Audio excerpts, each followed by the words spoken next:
market sentiment was further eased by reports that Israel and other Middle Eastern allies urged the U.S. to hold off on any potential strike against Iran.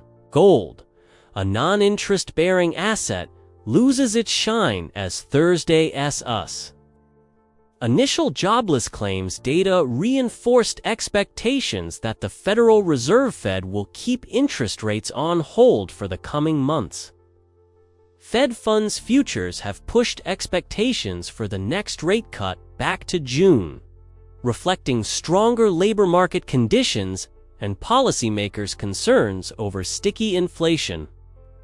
Safe haven gold depreciates as risk sentiment improves after President Trump said he has no plans to dismiss Fed Chair Jerome Powell despite reported Justice Department indictment threats.